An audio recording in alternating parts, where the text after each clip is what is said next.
All right, so let's put some of our last details into this. I spent about a class period's worth of time in the last video, and who knows, maybe that's 2 class periods of time for you. Whatever, right? But I'm going to spend one last little bit on this guy, and I think what I'm going to do this time is I'm going to start with my black. And I'm starting with the black because, as I've said before, black is really strong and it can really overtake and dominate a painting. And that can be okay. I mean, it can make it a lot more dramatic, but it can also really deaden your colors with black.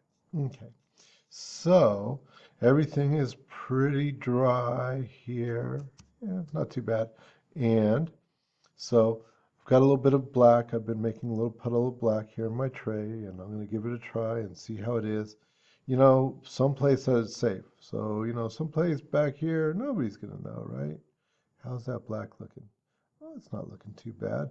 I think it could be a little bit more water. Okay. And one of the reasons why I'm starting with the black here is because then it won't be the last thing that I do, right? I'll still come back to some color after the black. And so that gives me a chance to liven it up a little bit, if it gets too, well, too black. Okay, so here we go. I'm going to start working in these rocks a little bit. And, people often ask me, like, well, Mr. Kuhn, how do you make gray? Well, come on, man. It's just black and white. It's making gray. So in the watercolor, of course, then the white would be coming from the paper itself, and then the black, you just thin it down a lot with a lot of water, and well, you're going to get that nice gray. And so that's what I'm trying to get here. And you'll notice as I'm putting it on, I'm not just putting it everywhere. I'm just going through. I'm not killing the blue. I'm getting it into some of the lighter areas.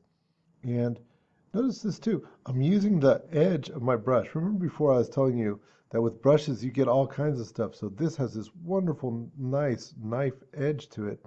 But brushes also have the flat of the bristles. And if you work with that as well as with thinking about the amount of paint that you have on a brush and where it's at, remember all that stuff I was saying, then you can get really great textured effects like immediately without even really having to work. Look at what's going on in this rock down here, and you'll see all those little nooks and crannies happening just almost by magic. And by doing it nice and light, of course, I can build up and make things stronger and stronger and stronger. Okay, good enough down here. Now that I know what's on my brush, then okay, let's get in here where it's a little scarier. And let's make this shadow even stronger over here on this side. And that will make it even a little bit more dramatic. And you know what? Oh, this is scary, but that whole damn thing. Look at that. The whole thing. Oh no, right across those windows and everything. But I had confidence to do this because I knew what paint was on my brush, how strong it was, how it was acting and reacting. So, yeah, I could do that and not be too worried that I was getting it just too dark. But that whole thing's in shadow, so, by making it even, I think I've made it even a little bit too dark. You see, can I take some of that off? Ooh, that's just crazy. And a little bit of water. Okay. I wanted it to be in shadow, but I didn't want it to be quite that dark. Anyways, so there it is though. So everything it's just changed the value of everything on there. All the blues got darker and the browns got darker. Everything, the greens from the tint, it all got darker with that little introduction of that black. So very natural shadow.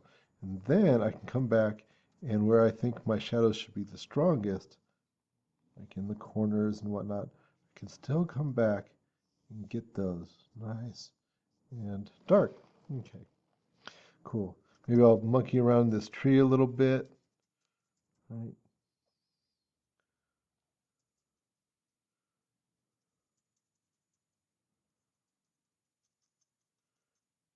Just getting some of that texture in there.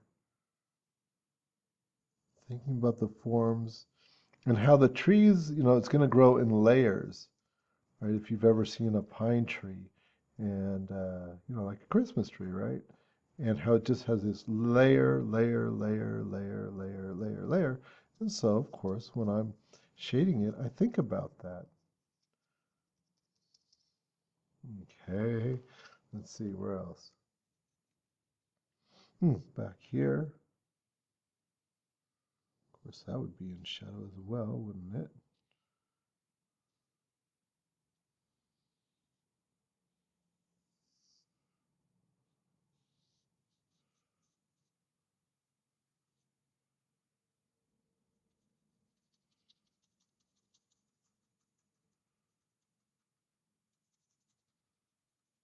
Okay, leave some of my lights in there. All right, looking okay. And, I'm looking even in places like this, not to make it a solid color. Let's see. In here, ooh, you can see that black is scary stuff, man. It's just take things over.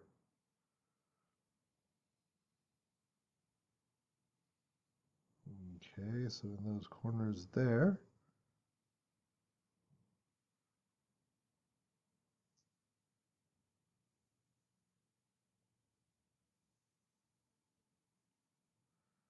and that's giving a little bit more dimension to those stairs. Okay, I'm going to take that brush, cleaned it off, and I've just got a little bit of water on there. And so if I've got a line that I don't like, I can just soak that out a little bit, make it a little bit softer. Adding just a bit onto there, keeping it nice and light. All right, these guys here, a little bit. Okay. If it gets too dark, right, I can just take and use some of it as a reserve. Just dry my brush off a little bit. That soaks it up. Okay.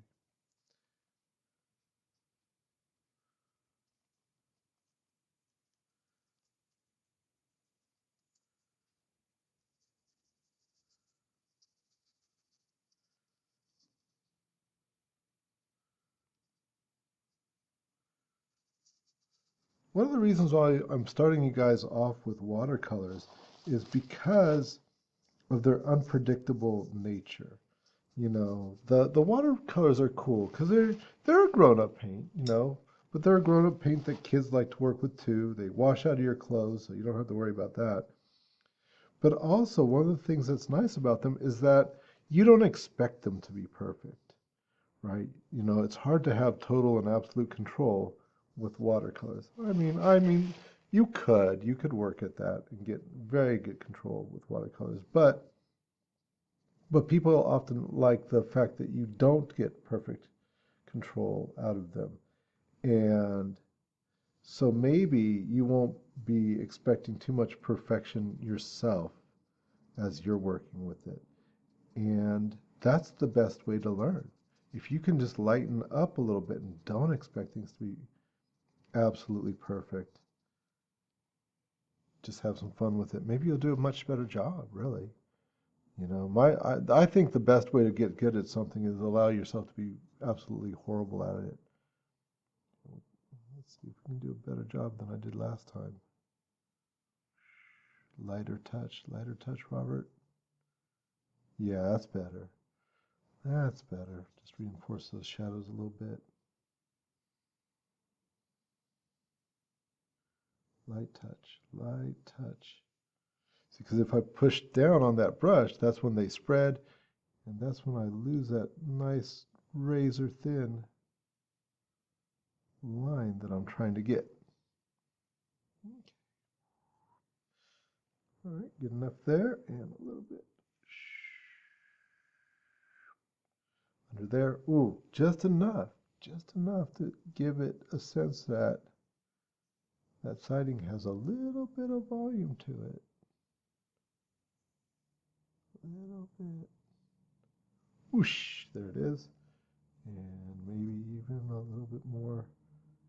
Should we do it? Should we go for it? Let's see, not with that much paint on there.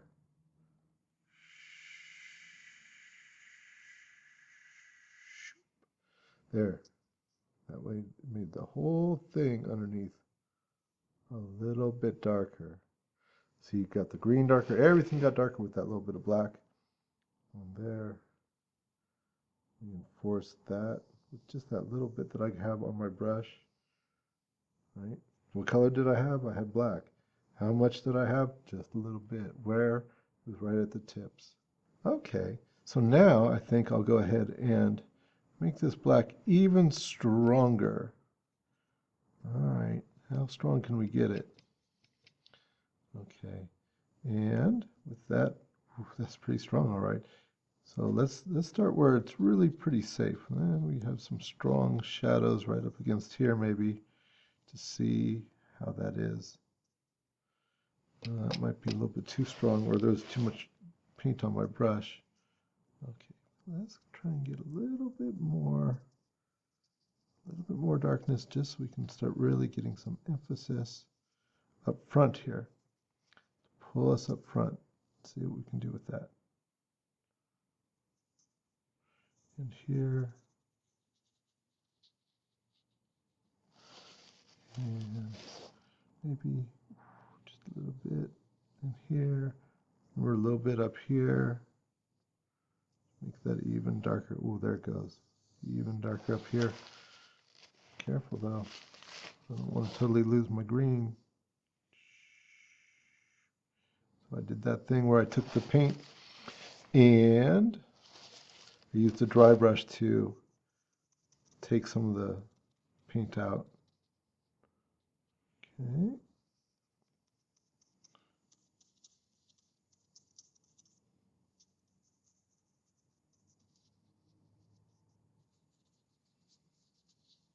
Okay, ooh, yeah. See, that's good. I used some of that paint that was like a reserve on here. Okay, yeah, I thought that black was a little bit much. That was a little bit much. Okay. So using the edge of the brush, like I was saying just a little bit ago.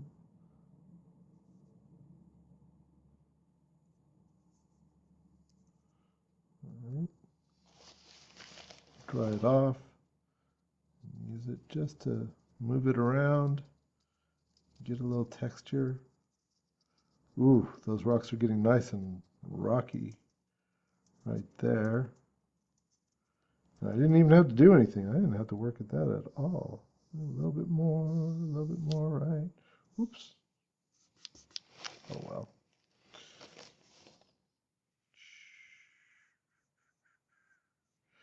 Good enough, good enough. Won't matter. All right.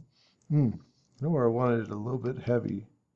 This is where I should use the heavy stuff, is in this tree up here. To really sort of now start giving it a, really reinforcing that idea of the layering. Notice most of my work has been over here to this right-hand side because I want all the stuff to be darker over here on this right-hand side. Okay. But maybe not right on the edge itself. Get a little bit of a core going just off the edge. Give it a little bit of light as it comes around the other side. That tends to be kind of a good thing. Okay, now I'll take that little bit of water and a little bit of water on that brush, not too much, so I can soften that as I want to make it a little bit more natural.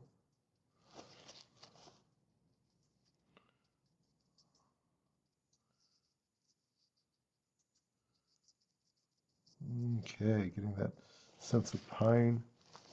The other place I might use really strong paint. I might try and get a little bit of that roof. Okay, but here's the thing, don't try and make every shingle. That'd just be ridiculous. Right.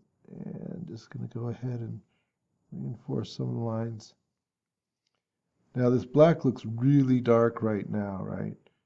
But it'll chill out a little bit as it dries. It'll mellow out. So I'm not too worried about it. Ooh, right underneath here.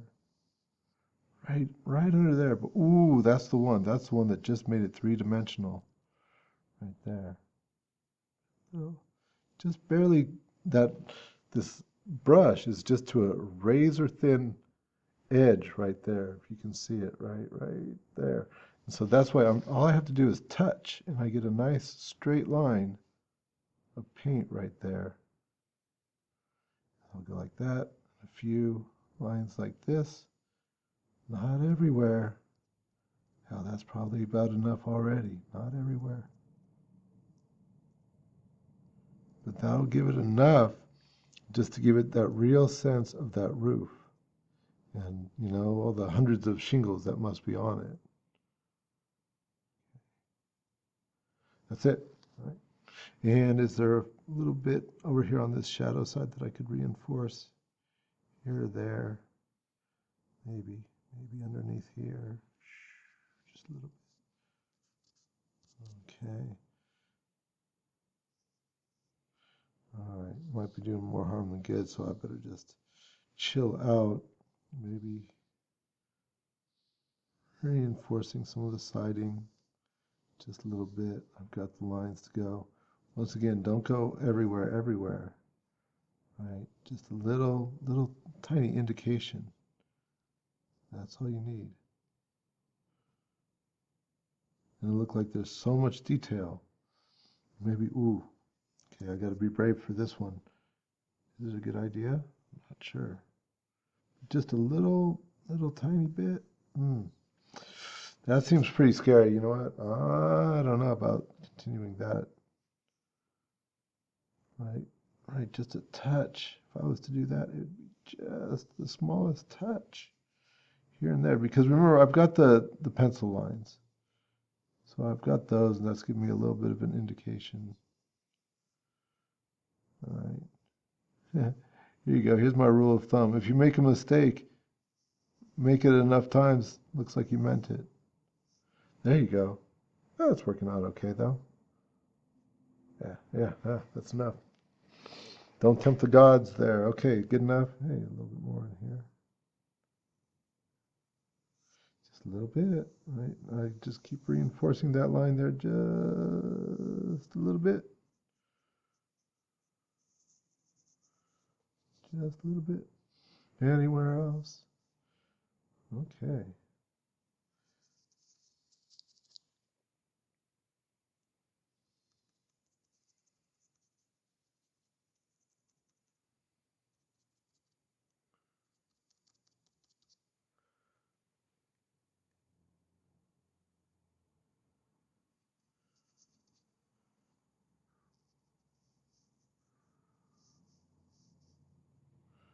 There we go. Okay, well, I said I wouldn't end with the black, but now I don't know. Looking all right with just that black. Should we? Well, nah, you know what? I'm gonna end with red, I think. Just a little bit of red right here.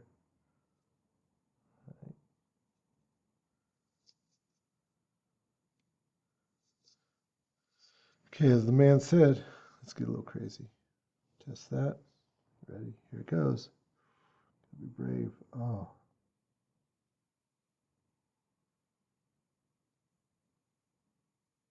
Look at that red door. Oh my God. Whose idea was that? That's just nuts. You know what? It's going to be almost impossible to avoid that doorknob, so I'm not even going to try. Not bad. I think we can get it even stronger though.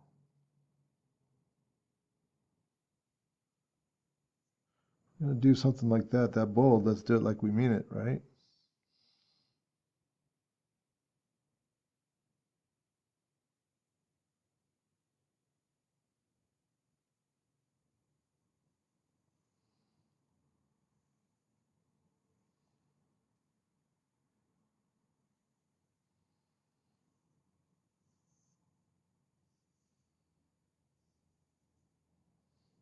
Okay, nice, nice. Anywhere else?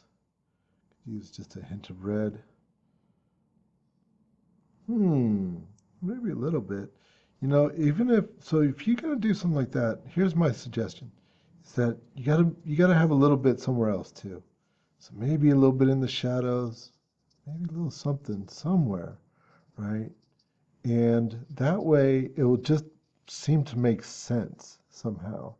But if you throw a color like that out there with nothing else, it's odd, right? But if I throw a little bit of that color here, there, somewhere, then all of a sudden that painting's going to come together a little bit stronger.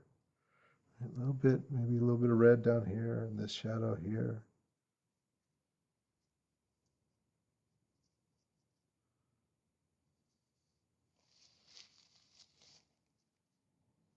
See, and that red adds a richness to the darks.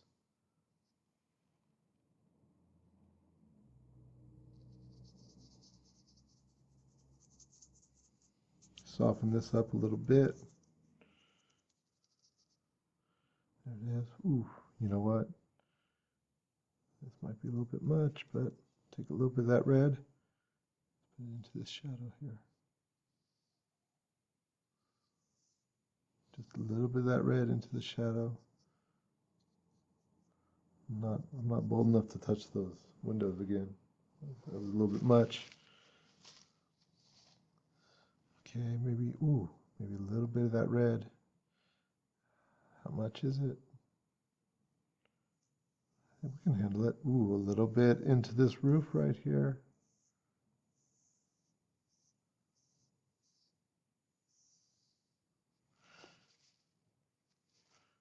That was enough. Not too much. Okay, we don't want to lose all our shingles, so don't be scrubbing around in there. Anywhere else? Ooh, maybe, you know what we need? Just a little bit of it right in here. We don't want to look like bloody rocks or anything, but just a little bit of that red into that darkness. Make it so much richer. A little bit, a little bit over here. Yeah, I said I wasn't going to end with black. Because black's dull. Black is, that's it. You can't go nowhere with black. There, okay. Well, I think I could just keep going and going and going on this thing. At some point, we do have to end it. That little bit. Oh, that little bit of red. I'm going to go red crazy now.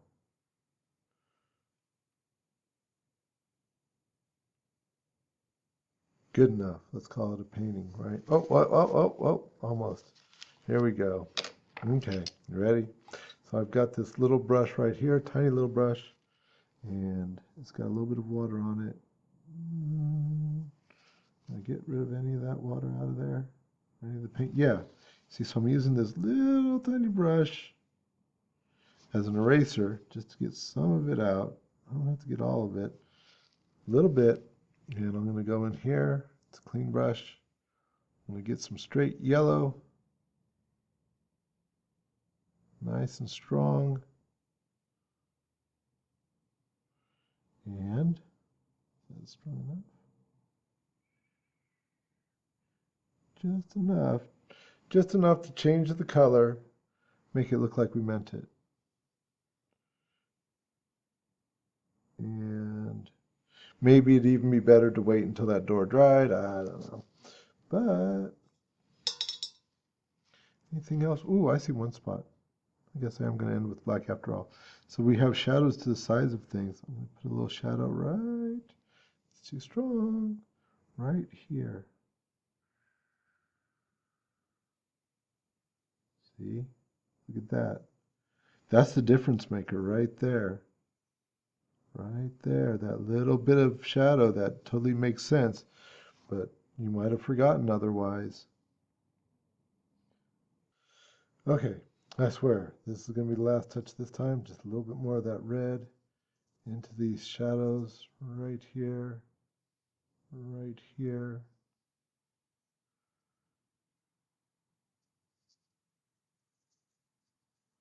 There we go. There we go. Okay.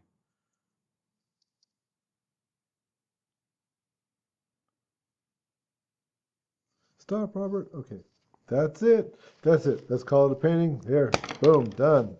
You gotta know when to say when. I think that's the hardest part actually is to know when. Because you get going on this stuff. And you're like, a little bit more, a little bit more, a little bit more. But you can kill it. Okay, good enough. So I hope that you like this. And so once again, what do we got? Do we have a painting that looks like it's just a big old perspective puzzle? No, the perspective just helped us get the building, looking right. Looks okay. And then, in perspective, we also use the atmospheric perspective to get a nice long distance here. So I'm just looking towards the next painting, and that's the one that I started when this one was still really wet with the koi fish. And so I hope that you enjoyed that. It's not going to be perspective at all. It's just going to be watercolor, just as watery as we can possibly do it. And that's it. I hope that you liked it. Have a good one.